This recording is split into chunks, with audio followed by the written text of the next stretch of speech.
अस्सलाम वालेकुम। कैसे हैं आप सब लोग। It's me Mohammad Ali, as known as Ali पिटारियन।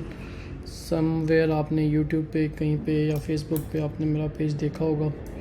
So basically I am को फाउंडर मोड्स ऑफ टेक्नोलॉजीज़, और जहाँ पर हमारे पास ऑलमोस्ट 20 से 22 बंदों की टीम है, और हम मोस्टली वर्डप्रेस और शॉपिफाई में एज अ टीम काम कर रहे हैं।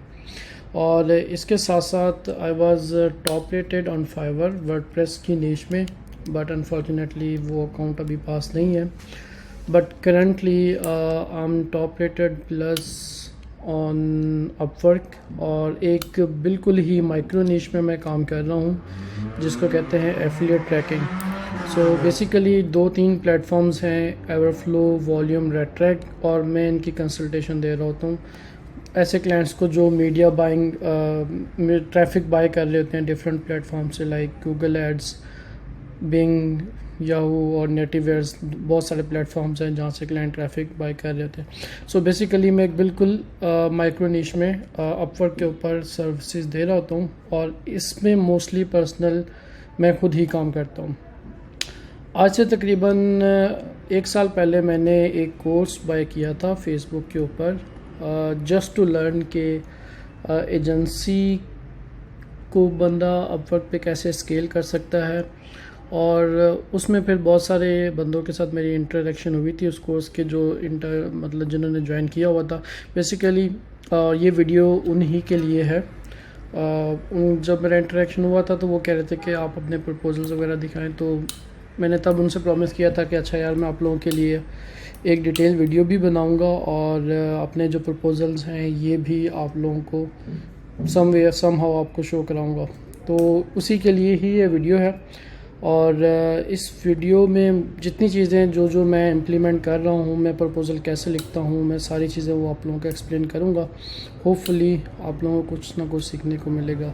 थोड़ी सी वीडियो लंबी हो सकती है, पता नहीं, 1 साल से मैं इसको प्रोक्रेस्टिनेट कर रहा था, कल करता हूँ। फाइनली आज हिम्मत करके कोशिश कर रहे हैं, लेकिन बड़ा मुश्किल काम है यार content creation. I don't know कैसे लोग इतनी आसानी से कर लेते हैं, लेकिन ये कोई 4-5वीं टेक है मेरी।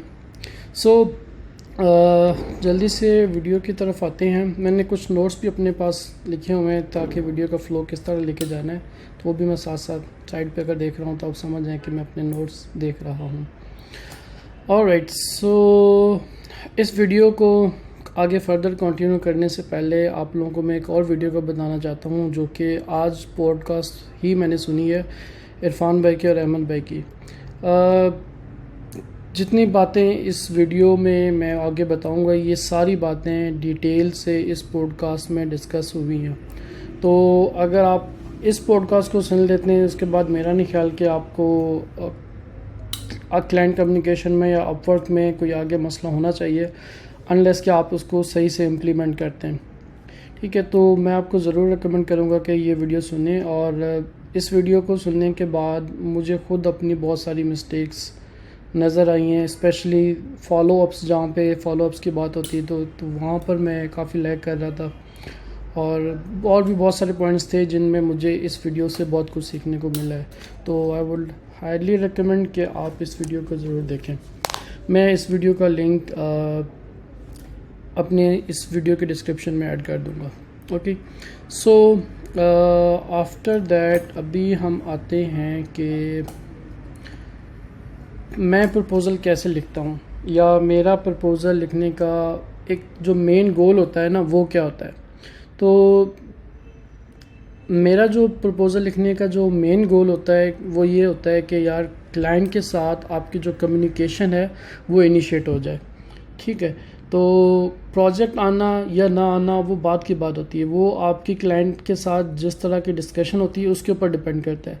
लेकिन आपका जो प्रपोज़ल लिखना होता है ना, उसका सिर्फ मेन मकसद ये होना चाहिए कि भाई क्लाइंट के साथ बातचीत हो जाए, बातचीत शुरू हो जाए। ठीक है, तो इसी चीज़ को जहन में रखते हुए मैं 2-3 चीज़ें यूज़ करता हूँ, ट्रिक्स यूज़ करता हूँ, जिनको मैं अपनी ज़ुबान में करता हूँ ट्रिगरिंग वर्ड्स।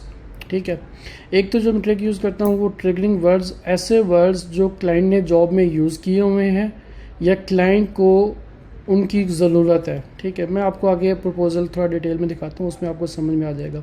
ठीक है, दूसरी चीज़ होती है आपने रेलेवेंट क्वेश्चन पूछने। ठीक है, और तीसरी चीज़ होती है आपने क्लाइंट को सोल्यूशन बताना है।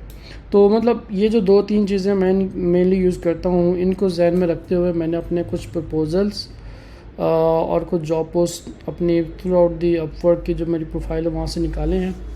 मैं आपको वो भी साथ साथ दिखाऊंगा और साथ साथ एक्सप्लेन भी करता हूँ। उसके अलावा आपको स्क्रीन पे ये एक एयर टेबल की शीट नज़र आ रही होगी। इसमें बेसिकली जॉब टाइटल है और जो मैंने प्रपोज़ल लिखा है क्लाइंट को, और जो क्लाइंट का फ़र्स्ट रिस्पांस और जॉब का लिंक, ये मैंने यहाँ पे शेयर कर दिए हैं। और ये लिंक मैं आप लोगों को शेयर कर दूँगा, पब्लिकली एक्सेसिबल होगा ये।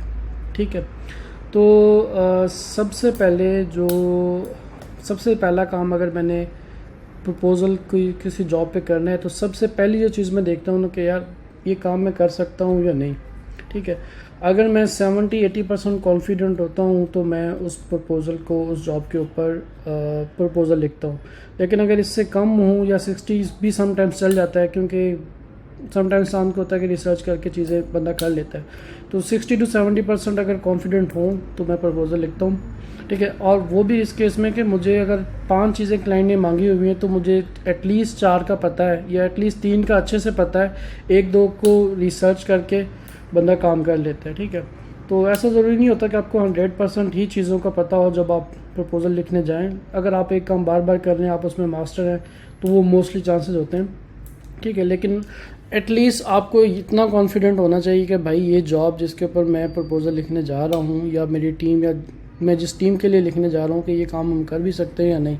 फॉर एग्जांपल मुझे अभी एआई का कख नहीं पता। ठीक है, मैं अभी एआई की जॉब के ऊपर प्रपोज़ल लिखना शुरू कर दूँ तो मुश्किल है, मेरे प्रपोज़ल में वो दम ही नहीं होगा, वो जान ही नहीं होगी। ठीक है, तो ये तो आप पहले चीज़ क्लियर होना चाहिए कि जिसके ऊपर आप प्रपोज़ल लिख रहे हैं, जो काम आप कर सकते हैं उन्हीं के ऊपर प्रपोज़ल लिखें। ठीक है, उसके बाद दूसरी चीज़ होती है आपने क्या करना है, आपकी कोशिश ये होनी चाहिए कि रिव्यूज़ में आए। ठीक है, और यहाँ से ना क्लाइंट का नाम निकालें। बहुत सारे बंदे होते हैं जो क्लाइंट का नाम लिख देते होते हैं, जैसे अब ये मेरा ही रिव्यू दिया हुआ है क्लाइंट को। ठीक है, और मैंने यहाँ पे क्लाइंट का नाम लिख दिया हुआ है और यहाँ पे एक और बंदे ने भी क्लाइंट का नाम लिख दिया हुआ है। तो जितनी ज़्यादा आप अपने प्रपोज़ल में पर्सनलाइजेशन ऐड करेंगे उतना फ़ायदा होगा। ठीक है, तो आपने क्लाइंट का नाम देखना है और उसके बाद ये भी देखना है कि यार क्लाइंट में दम कितना है। अगर आप काम कर रहे हैं 95 एन आवर पे और क्लाइंट की जो रीसेंट हिस्ट्री है वो $10 $20 हद मार के अगर $25 तक दे रहा है तो मोस्ट लाइकली चांसेस कम ही होंगे कि वो आपको 95 या 80 के ऊपर हायर करेगा। तो मतलब आप अभी तो कनेक्ट्स के पैसे भी लग रहे होते हैं ना, तो आपने क्लाइंट की ओवरऑल एक हिस्ट्री भी देखनी है कि अच्छा वो बात क्या कर रहा है। ठीक है, वो जो टूल्स यूज़ कर रहा है वो कितने एक्सपेंसिव हैं या क्या चीज़ है। मतलब आप से क्लाइंट काम करवाते हैं वो आपको जज करते हैं। ठीक है, कि ये बंदा काम कर सकता है या नहीं। इसी तरह आपने क्लाइंट का भी अपने जहन में एक ना वो खाका बनाना है, विजन बनाना है कि लाइक क्लाइंट कैसा हो सकता है। ठीक है, तो अगर आपको लगता है कि इस क्लाइंट में दम नहीं है और इतने ज़्यादा पैसे वाला नहीं है या जिस लेवल पे आप काम कर रहे हैं, तो आप उसके ऊपर अपना टाइम और एनर्जीज़ और पैसे ज़ाया ना करें। लेकिन अगर आपको क्लाइंट एक अच्छा मैच लग रहा है आपके साथ, आपकी एक्सपर्टीज़ के साथ, तो फिर आगे प्रपोज़ल पे जाएं। उसके बाद दूसरी चीज़ मैं ये देखता हूँ कि यार क्लाइंट को किसी ने नेगेटिव रिव्यू तो नहीं दिया। बहुत कम ऐसा होता है कि फ्रीलांसर्स जो है ना, जो मैंने देखा है कि फ्रीलांसर नेगेटिव रिव्यूज़ देते हैं क्लाइंट को। समटाइम्स मोस्टली फ्रीलांसर ना एक वो रखते हैं क्लाइंट को ना एक डका छुपा सा ही रिव्यू देते हैं। अगर किसी फ्रीलांसर की तरफ से एक 1 स्टार आ गया तो मेरे लिए ये होता है कि यार मोस्ट प्रोबेबली क्लाइंट ने में कोई मसला हो सकता है, ये मतलब ज़्यादा लिचड़ हो सकता है। ठीक है, या इसके पास डॉक्यूमेंटेशन या इसको पता नहीं होता कि इसने करवाना क्या है। तो इस तरह की चीज़ें भी होती हैं। तो आपने क्लाइंट को सबसे पहले जज करना है। ठीक है, और अगर 2-3 अगर आपको नेगेटिव रिव्यूज़ मिल गए जाएँ तो मैं तो कहता हूँ कि फिर अपना टाइम और एनर्जी उसके ऊपर ज़ाया ना करें। लेकिन फिर भी ओवरऑल अगर आपको क्लाइंट समझ में आता है तो फिर अगला स्टेप होता है क्लाइंट की जॉब के ऊपर। ठीक है, मतलब आप प्रपोज़ल लिखने की तरफ जाते हैं। तो अब इस क्लाइंट को क्या चाहिए था, इस क्लाइंट को वॉल्यूम चाहिए था। वॉल्यूम एक एफिलिएट ट्रैकर है, और उसके साथ साथ मैंने इस क्लाइंट की जब जॉब पोस्ट देखी थी तो यहाँ पर उस वक़्त ये जो जॉब थी ना, ये ओपनिंग में थी, ये जॉब कंप्लीट नहीं हुई थी। अच्छा, तो यहाँ पर मुझे आइडिया हो गया कि यार इस क्लाइंट को ये बंदा भी चाहिए, ठीक है, वॉल्यूम का, और वॉल्यूम के साथ साथ यहाँ पे क्लाइंट को नेक्स्ट जेएस का बंदा भी चाहिए, मतलब जिसको नेक्स्ट जेएस एटलीस्ट आती हो, क्योंकि ये एक सॉफ्टवेयर है वॉल्यूम जो वेबसाइट्स में इंटीग्रेट होता है। लेकिन यहाँ पे जॉब में क्लाइंट ने कहीं भी नहीं लिखा कि भाई मुझे नेक्स्ट जेएस चाहिए, ठीक है। लेकिन उस वक़्त क्लाइंट के पास एक ओपनिंग जॉब थी नेक्स्ट जेएस की, जो गलबन ये थी। तो मैंने जो क्लाइंट को प्रपोज़ल लिखा हुआ है उसमें मैंने थैंक्स फॉर, मुझे बेसिकली इनविटेशन आया था जॉब में, ठीक है, और inviting me to the job. उसके बाद फिर मैंने अपना थोड़ा सा बताया, और उसके बाद ट्रिगरिंग वर्ड्स की जो मैं बात कर रहा था ना कि यार मैं ट्रिगरिंग वर्ड्स ढूंढता हूँ, कोई ऐसे वर्ड्स जो क्लाइंट को ट्रिगर करने, जवाब देने पे। अल्टीमेट गोल क्या है? अल्टीमेट गोल ये है कि यार कम्युनिकेशन स्टार्ट हो, ठीक है।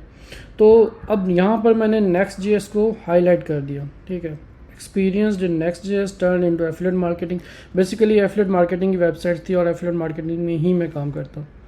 तो साथ में फिर मैंने उससे बताया कि भाई नेक्स्ट जेएस का तो मुझे पता है, लेकिन उसका आपको क्या फ़ायदा है, ठीक है। My development experience enables me to handle trafficking softwares. अब ये वॉल्यूम यूज़ कर रहा था, लेकिन ये भी सिमिलर सॉफ्टवेयर हैं जिनका क्लाइंट को मोस्टली पता होता है।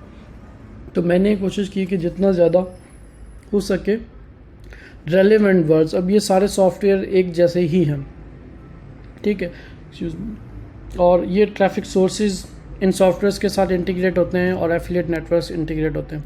अब यहाँ तक की जो डिस्कशन है ये टू द पिन पॉइंट है कि जो क्लाइंट को चीज़ चाहिए। आगे फिर मैंने बता दिया I am confident to help you integrate, ठीक है। उसके बाद अगली चीज़ आ जाती है। अब यहाँ पे मैंने एक ब्लेंडर भी मारा हुआ है, यहाँ पे फॉलोइंग एक क्वेश्चन पूछा हुआ, 2-3 क्वेश्चन थे, लेकिन ये शायद कहीं से मैंने कॉपी पेस्ट की थी और उस वक्त मैंने नहीं देखा। अब मैं know what you are using to create landing pages. अभी जब ये क्लाइंट्स ट्रैफिक रन करते हैं तो मोस्टली ये पहले कोई लैंडिंग पेज बनाते हैं, यूज़ करते हैं जिसके ऊपर ऑफ़र के बारे में इंफॉर्मेशन होती है। तो मोस्टली क्लाइंट्स यूज़ करते हैं। तो अब ये एक रेलेवेंट क्वेश्चन है, ठीक है। ट्रिगरिंग वर्ड्स भी आ गए, ठीक है, और उसके बाद रेलेवेंट क्वेश्चंस भी आ गए। मेरी अभी कोशिश होती है कि जो रेलेवेंट क्वेश्चन हो वो आसान हो, ठीक है। जो पहला क्वेश्चन हो वो तो बहुत ही आसान हो, उसका आंसर यस या नो में हो। उससे क्या होता है कि क्लाइंट को जवाब देना आसान हो जाता है, ठीक है। फॉर एग्जांपल आजकल मैं पूछता हूँ, अगर कोई क्लाइंट आता है, रेलेवेंट क्वेश्चन जहाँ पे बन रहा हो, ठीक है, मैं पूछता हूँ are you running any affiliate offers, ठीक है, तो क्लाइंट का जवाब आता है यस या नो। वहाँ से फिर एक कम्युनिकेशन स्टार्ट हो जाती है। फिर उस कम्युनिकेशन का फिर आगे फर्दर रोल होता है कि जॉब कन्वर्ट करें, फिर वो मल्टीपल फैक्टर्स आ जाते हैं। अच्छा, यहाँ तक तो ये चीज़ हो गई। उसके बाद अब ये वाला जो हिस्सा है, यहाँ पे मैं मोस्टली एडिशनल डिटेल्स डालता हूँ। अब यहाँ पे मैंने बता दिया कि I have been actively helping my clients integration tracking softwares. अब ये जो मैंने रेलेवेंट काम किया हुआ था ना, जो किसी तरीके से भी इस जॉब के साथ रेलेवेंट हो रहा था, ठीक है, मैंने वो उसकी एक लिस्ट बना दी, ठीक है। और उसके बाद एंड में मैंने क्लाइंट को ये भी कह दिया कि I would like to jump on discuss call more details with you if that works for you, ठीक है। तो ये लिखने के बाद फिर क्लाइंट का फर्दर जो जवाब आया है वो अब बेसिकली मेरा ही ये इन्होंने बताया प्री लैंड, जो मैंने सवाल पूछा था ना उसके ही रेलेवेंट इन्होंने जवाब दिया है, ठीक है। तो आगे फिर कम्युनिकेशन चलती रही और अल्हम्दुलिल्लाह ये क्लाइंट मेरा काफ़ी अच्छा गया था। इसके साथ तकरीबन मैंने 2 साल की काम किया था। पहला प्रोजेक्ट आया, उसके बाद फिर दूसरा, फिर आवरली रेट इंक्रीज़ हुआ था। उसके बाद इस क्लाइंट के साथ ऑलमोस्ट मैंने इस प्रोजेक्ट में मोर देन $28,000 तक का मेरे ख्याल से काम किया। 26 यहाँ पे शो हो रहा है, लेकिन प्रोफाइल के ऊपर 28 तक आई बिलीव है। सो यहाँ पे आ रहा है, ठीक है। तो मतलब अब ये प्रोजेक्ट मैंने कैसे विन किया, इसमें क्या चीज़ थी, वो मैंने आपको इस पूरी मतलब पिछली जो मेरा माइंडसेट था बिड लिखने का, वो मैंने सारा एक्सप्लेन कर दिया, ठीक है। उसके बाद अभी जो मैं नेक्स्ट प्रपोज़ल आपको दिखाने वाला हूँ, अब उसमें उस जॉब में अब नेक्स्ट प्रपोज़ल है ये वाला, ठीक है। अब ये जो जॉब है media buyer push under and natives, अब ये मेरा जो काम मैं करता हूँ ये इससे रिलेटेड है, बट इनको इस चीज़ का बंदा डायरेक्टली नहीं चाहिए था, ठीक है। तो बेसिकली इसकी जो मैंने प्रपोज़ल लिखा था ना, मेरे ख्याल से मुझे 45 से 50 मिनट लगे थे इसका प्रपोज़ल लिखने में, और ये सुबह का टाइम था मैंने प्रपोज़ल ये लिखा था। और ये प्रपोज़ल आगे ना मैंने फिर 2 साल तक चलाया है, क्योंकि सारी जॉब सिमिलर थी ऑब्वियसली, मतलब मैं मॉडिफाई करता था, ठीक है। कॉपी पेस्ट तो कहीं नहीं चलता, ठीक है। अगर आप कॉपी पेस्ट कर रहे हैं उसमें आप क्लाइंट के लिए प्रपोज़ल को रेलेवेंट नहीं बना रहे तो फिर काम मिलना बहुत मुश्किल है, ठीक है।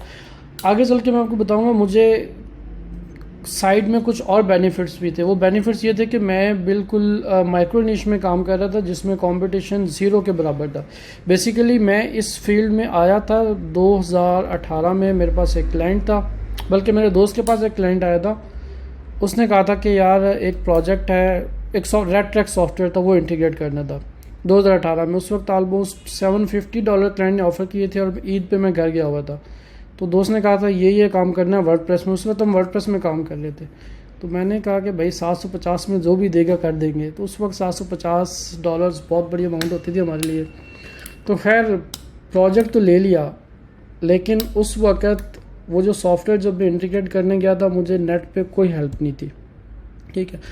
रेड ट्रैक सॉफ्टवेयर था और नेटवर्क्स एक नेटवर्क था, दोनों की कोई डॉक्यूमेंटेशन कुछ भी नहीं था। मुझे तकरीबन 1 महीना सॉफ्टवेयर को अंडरस्टैंड करने में लगा कि ये है क्या, ऑफ़र्स क्या हैं, लेंडर्स क्या हैं, ठीक है। और इंडस्ट्री के जो डोमेन नॉलेज जिसे कहते हैं ना कि भाई ये हो क्या रहा है सॉफ्टवेयर, वो तकरीबन 1 महीना मुझे पूरा समझने में लगा। जब समझ में आया उसके बाद फिर वो उसको कंप्लीट किया, तो उसके बाद ही मैं इस नीश में इन हुआ स्लोली ग्रेजुअली। उस प्रोजेक्ट के बाद फिर कुछ अर्सा काम नहीं किया था, लेकिन फिर 2020 में इसको फिर दोबारा से रिविज़िट किया और इसके ऊपर काम करना शुरू किया। तो मतलब ये इस तरह की बहुत सारी माइक्रो निशेस होती हैं जो आप रिसर्च करके भी आप देख सकते हैं। माइक्रो निश में जब आप जाते हैं तो आपका जो कंपटीशन होता है वो कम हो जाता है, ठीक है। और फिर उसमें आपके पास आपको ज़्यादा प्रपोज़ल या प्रोजेक्ट विन करने के लिए ज़्यादा तगदो भी नहीं करनी पड़ती और आपको रेट भी अच्छे मिल जाते हैं। तो बेसिकली ये जो प्रोजेक्ट मैं इसके ऊपर इतना अर्न कर सका हूँ उसका रीज़न ही ये था। एक तो नेक्स्ट.js थी, React.js के टॉप के ऊपर, ठीक है। और उस वक्त नेक्स्ट.js में भी शायद इतने ज़्यादा रिसोर्सेज नहीं थे, और उसके साथ साथ फिर वॉल्यूम था। जो ये जो कॉम्बिनेशन था इसमें बंदे बहुत ही कम थे, ठीक है। इसी वजह से और मतलब मुझे वेरी क्विकली क्लाइंट ने मतलब रेज़ लेने में मैं भी कामयाब हो गया था, ठीक है। क्योंकि मुझे भी आइडिया था कि यार ये जो काम मैं कर रहा हूँ ये वर्थ ज़्यादा है, और मेरा उसमें मतलब टाइम भी बहुत ज़्यादा लग रहा था। आफ्टर दी मतलब जो काम के क्लाइंट के जो आवर्स थे उससे के बगैर भी मुझे अपनी लर्निंग में भी काफ़ी टाइम लग रहा था। तो माइक्रो निशेस के ये भी फ़ायदे होते हैं, ठीक है। बात थोड़ी सी प्रपोजल से साइड में निकल के, वैसे ये चीज़ मैंने एंड में रखी हुई थी कि माइक्रो निश को डिस्कस करना है कि बेसिकली जो हम सुनते रहते हैं ना माइक्रो निश में जाएं, माइक्रो निश में जाएं। So this is one of the real example आप लोगों के सामने ही है सब कुछ, कि अगर आप माइक्रो निश में जाते हैं तो आपको किस तरह के बेनिफिट्स मिलते हैं, ठीक है। और ऑब्वियसली फिर दोनों प्रोज एंड कॉन्स होते हैं, समटाइम्स काम भी कम होता है, लेकिन ये है कि अगर आप किसी अच्छी चीज़ में, अच्छी माइक्रो निश में चले जाते हैं तो आपको बहुत ज़्यादा चांसेस होते हैं कि काम आपको मिलता है, ठीक है। जब मैंने रेड ट्रैक शुरू किया था उस वक़्त रिसोर्सेज बहुत कम थे, और एक गालबन रशियन बंदे की यूट्यूब के ऊपर वीडियोस थी, और वो फिर मैं जस्ट देख देख के अंडरस्टैंड कर रहा था कि चीज़ें कैसे हो रही हैं। तो जहाँ पे बेनिफिट्स हैं वहाँ पे फिर माइक्रो निशेस के नुकसानात भी हैं, लेकिन आप में अगर क्यूरियोसिटी है और आप डिफरेंट कॉम्प्लेक्स चीज़ों में काम करना जानते हैं या करना चाहते हैं तो आपके लिए चीज़ें आसान हो जाती हैं, ठीक है। और उसके बाद अभी जो नेक्स्ट प्रपोज़ल है उस पर आते हैं। बल्कि वो मैंने थोड़ा सा उसमें बात कर ही दी है। अब ये जो प्रपोज़ल है इसमें मुझे मैंने मतलब सारी चीज़ें क्लाइंट को एक्सप्लेन की है, मतलब जो जो नाम मुझे उस वक्त पता थे ना सॉफ्टवेयर्स के, जो इस जॉब से कहीं से भी रिलेटेड थे, वो मैंने सारे यहाँ पे तरीके से यहाँ पे मैंने अपने इस प्रपोज़ल में लिखे। ठीक है, फुल स्टैक डेवलपर का बता दिया है। ठीक है, कि वही चीज़ जो लास्ट में थी, उसके अलावा बाकी जो टूल थे साथ में मैंने ये बताने के बाद एंड में यहाँ पे बताया कि well I may not be the perfect match for this job as it requires media buying, but I'm fully confident to help you tasks like tracking, integration, landing page design।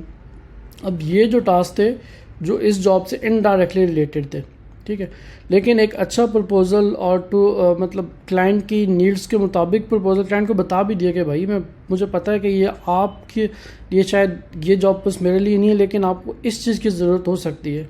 उन दिनों gets भी में काफ़ी fast pages बन रहे थे, तो ये भी मैंने क्लाइंट को ऑफ़र कर दिए था। लेकिन उसके बाद प्रपोजल लिखने के बाद फिर क्लाइंट का जॉब भी वैसे ही आया। ठीक है, we will be able to create S2S post, मतलब जो चीज़ मैंने क्लाइंट को पिच की वही उसका क्लाइंट ने उसके लिए मुझे अप्रोच किया। तो जब आप क्लाइंट के रिक्वायरमेंट के मुताबिक प्रपोजल लिखते हैं और चीज़ें लिखते हैं तो आपको रेस्पॉन्स आता है। ठीक है, टू द पॉइंट, आपने मतलब जो चीज़ क्लाइंट को चाहिए आपने वो डिस्कस करनी है। ठीक है, उसके बाद थर्ड प्रपोज़ल में आते हैं। ठीक है, अब ये जो प्रपोज़ल था ये डिफरेंट था। ठीक है, अब इस क्लाइंट को मैंने डायरेक्ट सोल्यूशन बताया था। अब इस क्लाइंट का क्या था कि ये गूगल एड्स के ऊपर एड्स रन कर रहे थे और अपनी कन्वर्जेंस डायरेक्टली गूगल में वापस लाना चाहते थे, बट प्रॉब्लम ये था कि ये कन्वर्जेंस इसकी वेबसाइट के ऊपर नहीं हो रही थी, कन्वर्जेंस हो रही थी एफिलिएट वेबसाइट से। तो अब इस क्लाइंट को डायरेक्टली मैंने सोल्यूशन बताया था कि भाई ये आपका फ़्लो होगा। ठीक है, traffic sources, unique click ID, GCL ID, landing page पे जाएगा, फिर वहाँ से एफिलिएट नेटवर्क पे जाएगा। अब इसको जब डायरेक्ट सोल्यूशन बताया तो क्लाइंट ने दूसरी बात ही नहीं की।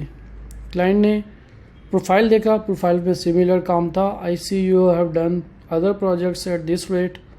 अच्छा, ये रेट की बात कर रहा है, लेकिन अदर प्रोजेक्ट्स से क्लाइंट का मतलब यही था कि सिमिलर प्रोजेक्ट्स। ठीक है, तो ऑब्वियसली जब एक सोल्यूशन बता दिया और सिमिलर प्रोजेक्ट्स मेरी प्रोफाइल पे हैं तो क्लाइंट आगे फिर उसकी ये डिस्कशन कर रहा है। सो उसके बाद फिर नेगोशिएशन पे जब बात गई करते कराते $80 पे ये प्रोजेक्ट आ गया और अल्हम्दुलिल्लाह ये भी ऑलमोस्ट ये प्रोजेक्ट अभी चल रहा है। तो मेरे ख्याल से आई डोंट नो एग्जैक्टली कितना है, बट ये प्रोजेक्ट अभी चल रहा है, तो आप रफली एस्टिमेट लगा सकते हैं, मे बी ओवरव्यू में कुछ नहीं है। ठीक है, तो ये भी मेरे ख्याल से 10-15 हज़ार तक है, ऊपर हो चुका है। ठीक है, तो अल्हम्दुलिल्लाह इट्स डूइंग वेल। ओवरऑल अभी काम इसके ऊपर चल रहा है, मतलब अब इसकी आगे फिर फर्दर चीज़ें इससे रिलेटेड आ गई थी। ठीक है, मतलब अभी इनकी पूरी वेबसाइट में एफिलिएट पार्टनर्स वगैरह मैनेज कर रहा हूँ। उसके बाद अगला जो प्रोजेक्ट आ जाता है, अब मैं थोड़ा सा ना स्पीड अप में आगे एक्सप्लेन कर रहा हूँ क्योंकि चीज़ें रिपीटेटिव हो जाएंगी। अब इस क्लाइंट की जॉब पोस्ट आ गई। अब वी नीड एवरफ्लो और GTM सेटअप। ठीक है, अब इनसे मैंने डायरेक्टली ट्रिगरिंग क्वेश्चंस पूछे थे। अब इस वक्त तक, अब ये थोड़ी सी ना रीसेंट है, अब यहाँ पर आते आते मेरे में भी नखरे आ गए थे, क्योंकि जब मुझे पता था कि मेरी प्रोफाइल रैंक कर रही है और अब ये जो बिड्स आ रही हैं ना आगे, ये समझे नखरों वाली आ रही हैं। एक सिंपल सी लाइन बता दी जो क्लाइंट ने चीज़ें कही, हाँ भाई मैं कर लूँगा काम, और 2-3 सिंपल ना क्वेश्चन पूछ लिया। अब इसमें आप देखें, और जो पिछली जॉब्स थी उनमें अगर आप देखें तो वो काफ़ी डिटेल थी। अब यहाँ पे मेरी प्रोफाइल स्ट्रांग हो चुकी थी, तो अब थोड़े से नखरे वाली चीज़ भी आ गई थी। उसके बाद अब इसका जो जवाब क्लाइंट का डायरेक्टली आया, देखें, no we don't on the offer. अगर आप रेलेवेंट क्वेश्चन पूछते हैं, ठीक है, और क्लाइंट के लिए उसका जवाब देना इजी है, तो आपके लिए जो कम्युनिकेशन इनिशिएट करना बहुत आसान हो जाता है। और सिर्फ इस ट्रिक ने ना मुझे बहुत सारे प्रोजेक्ट्स विन करने में हेल्प की है। ठीक है, तो आई होप कि आपको चीज़ें समझ में आ रही होंगी। ठीक है, अब सिमिलरली एक और जॉब की तरफ चले जाते हैं। अब ये जॉब भी रिसेंटली ही आई थी। ठीक है, अब इसमें भी पोस्ट बैक और क्लिक एफिलिएट नेटवर्क की इंटीग्रेशन थी। अब इसकी जो मैंने प्रपोज़ल लिखा था वो भी सिमिलर था, अब वो भी नखरों वाला था। ठीक है, अब यहाँ से देखिए सिंपल एक लाइन। अब ये सारा जो कंटेंट है ना ये रेलेवेंट है। देखिए छोटा सा है लेकिन आई एम योर गाय सीधा सीधा बता दिया। ठीक है, अब यहाँ पे मिस्टेक है, मैंने आपको है ना नखरों वाली यहाँ पे एज की जगह पे AW कर दिया। I have been helping affiliate tracking lines for more than 4 years। अब ये चीज़ मेरी प्रोफाइल के ऊपर रिफ्लेक्ट हो रही थी। इवन दो मेरे पास 2-3 प्रोजेक्ट्स ऐसे आए थे, उन दिनों मेरा रेट 100 था। मैं थोड़ी सी फ्लक्चुएशन डिफरेंट तजर्बे करता रहता हूँ। बीच में मैंने कुछ प्रोजेक्ट्स 125 पे भी गए थे, लेकिन 125 पे जाके क्लाइंट काफ़ी ज़्यादा कम होना शुरू हो गए थे, तो फिर मैंने इसको वापस 95 पे कर दिया। तो इवन दो मेरे पास ऐसे भी क्लाइंट थे डायरेक्टली आए, उन्होंने डायरेक्ट $100 के ऑफ़र दिए और कहा कि अच्छा ये काम करना है। 2-4 घंटे लगे, उनकी चीज़ें हो गई। तो मैंने उनसे पूछा भी यार आपने डायरेक्ट ऑफ़र कर दी, कुछ पूछा नहीं? तो उन्होंने कहा था कि यार आपकी प्रोफाइल के ऊपर सब कुछ था तो कोई चीज़ थी ही नहीं पूछने वाली ना। तो इस तरह के भी क्लाइंट्स आते हैं। अगर आपकी प्रोफाइल स्ट्रॉन्ग है तो आप डिफरेंट लेवल पर चीज़ें खेल सकते हैं। ठीक है, और उसके बाद फिर अब यहाँ पे मैंने क्लाइंट से क्वेश्चन पूछा आर यू एफिलिएट और ऑफर ऑनर। ठीक है, अब यहाँ पे ये गलती आप ना कीजिएगा। मैं कैलेंडली यूज़ कर रहा था, मुझे अपवर्क की तरफ से वार्निंग आई थी, तो बल्कि आप ये जो मीटिंग वाला फीचर है आपका ये यूज़ कर सकते हैं। ठीक है, और उसके बाद अब इस क्लाइंट का भी अगर आप देखें आंसर आया हुआ जो मैंने क्वेश्चन पूछा हुआ है, we are an affiliate wanting to run multiple offers और मेड्रीवो, मतलब ये डिफरेंट प्लेटफॉर्म्स हैं उन्होंने आगे बताया हुआ। तो लुबे-लुबाब ये हुआ कि अब ये सारे प्रपोजल्स हैं, ये शुरू वाले आप देख लें, ये जब मैं मेहनत कर रहा था स्टार्टिंग, मतलब अपवर्क के ऊपर मैं एफिलिएट ट्रैकिंग का काम करना चाह रहा था। ठीक है, तो अब इसमें थोड़ा डिटेल में चीज़ें हैं, तो आप देख सकते हैं। ठीक है, स्टार्टिंग वाली चीज़ों में कोशिश करें कि जो बिल्कुल रेलेवेंट चीज़ें हैं वो डालें, ट्रिगरिंग वर्ड्स ऐड करें। ठीक है, उसके बाद रेलेवेंट क्वेश्चन पूछें, नीचे एडिशनल या सपोर्टिंग मटेरियल दें। ठीक है, ये सारा सपोर्टिंग मटेरियल है। ठीक है, और एंड में क्लाइंट के लिए जंप ऑन कॉल करें, तो आई होप कि बहुत सारी चीज़ें आसान हो गई। अच्छा, अब मैं था माइक्रो निश में, कंपटीशन नहीं था। मे बी आप जिस फील्ड में काम कर रहे हैं वहाँ पे कंपटीशन होते हैं। वहाँ पे अगर आप स्टैंड अलोन होना चाहते हैं तो एक लूम वीडियो प्रपोज़ल की जो आप बातें प्रपोज़ल में बता रहे हैं वही आप लूम वीडियो में रिकॉर्ड करके साथ अटैच कर देंगे, तो आप कंपटीशन से बहुत आगे निकल जाएंगे। मतलब अगर 50 बंदों ने प्रपोज़ल की होंगी ना, तो उनमें से आई बिलीव जहाँ तक मेरा है तो 40+ जो प्रपोज़ल होंगे ना वो मोस्टली टेम्पलेटेड होते हैं।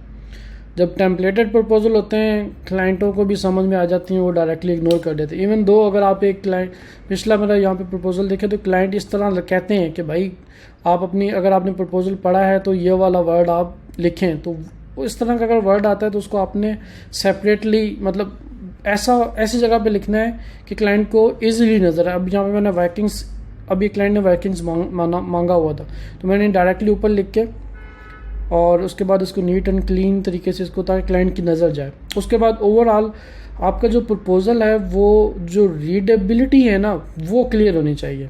ठीक है, ऐसा ना हो कि आप पूरा एक ना 4-5 पैराग्राफ इकट्ठे लिख दें। अगर ओवरऑल आप देखेंगे तो ये आपको एक रीडेबल आपको प्रपोज़ल लग रहा है। और इसमें आप चीज़ और नोट करें कि जो सेंटेंसेस हैं वो छोटे छोटे हैं। ठीक है, ऐसा नहीं है कि एक ही सेंटेंस में पूरी रामलीला आपने सुनाई हुई है, तो वो फिर चीज़ें मुश्किल हो जाती हैं। ठीक है, अगले बंदे के लिए जितनी आसानी कर सकते हैं ना, जितनी आसानी कर सकते हैं उतने ज़्यादा चांसेस हैं कि वो आपको जवाब देगा और आपके साथ आगे काम करेगा। ठीक है, और उसके बाद मोस्टली सारी चीज़ें हो गई हैं। और क्लोजिंग नोट्स में मेरे पास ये माइक्रो निश वाली चीज़ थी, वो मैंने पहले बता दी है। बाकी उम्मीद करता हूँ आपको कुछ ना कुछ सीखने को मिला होगा। और अगर आप भी अपवर्क पे एजेंसी वगैरह बनाना चाहते हैं तो अभी मैं अपवर्क के ऊपर अपनी एजेंसी को स्केल करने के लिए चीज़ें देख रहा हूँ। अगर आप अपवर्क के एजेंसी ऑनर हैं और डिफरेंट टीम्स को लीड कर रहे हैं, देख रहे हैं, तो I would love to get in touch with you और चीज़ें डिटेल में डिस्कस करना चाहूँगा। Maybe we can help each other. तो मैं अपनी डिटेल्स इसी वीडियो के नीचे सेंड कर दूँगा और आप मुझे व्हाट्सएप पे भी रब्ता कर सकते हैं और लिंक्डइन के ऊपर भी आप मैसेज कर सकते हैं। Alright, so thank you very much. बहुत लंबी वीडियो हो गई थी, अगर कोई चीज़ बुरी लगी हो तो उसके लिए मैं एडवांस में माजरत करता हूँ। थैंक यू, बहुत शुक्रिया, जज़ाकल्लाह।